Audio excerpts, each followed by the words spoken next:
Այս ամենից հետո ինչ անում է Փաշինյանը, հունիսի 7-ին նորից կստանա ժողովրդի թվեր։ Իմ մտածելով այդ տոկոսայնությունը ոնց որ իրենք են կարծում, որ այդքան տոկոս կարող են ապահովել, երևի թե չէ։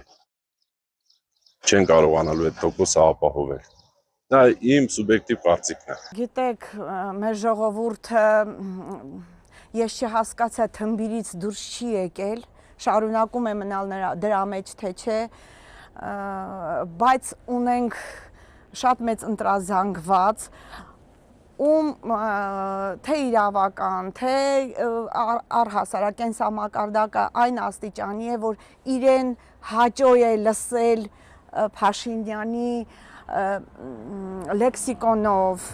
նրա այսպես կեղծ բարեպաշտ լինելու տեսակը ընդունող մենք ունենք մեծ զանգված։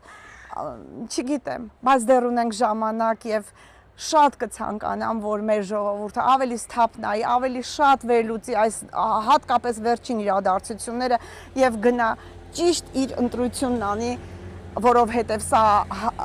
հավանաբար մեր վերջին շանսն է, մեր հայրենիքը պատվով պահելու,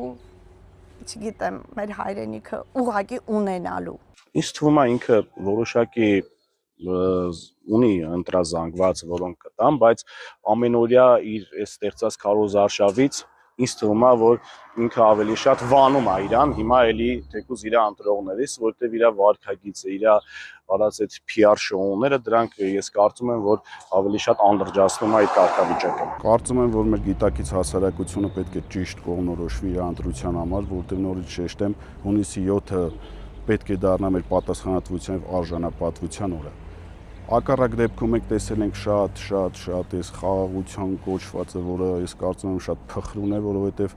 հիմնված է հիմնականում միակողմանի զիջումների հիման վրա եւ այդ զիջումները պարբերաբար ես կարծում եմ, որ նորից իրականանալու են,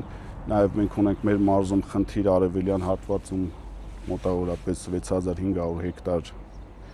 ադրբեջանցիների վերահսկողության տակ է այս պահին 2022 թվականից մինչ այսօր եւ կարծում եմ, որ նման իրադարձությունները շարունակական են լինելու։ Դա ժողովրդից է կախված, հիմնականը ժողովրդից է կախված, իմ կարծիքով ոչ։ Այս թվում չէ, որովհետև հիմա Հայաստանի կարելի ասել 100%-ը ինձ թվում է չի ընտրվելու։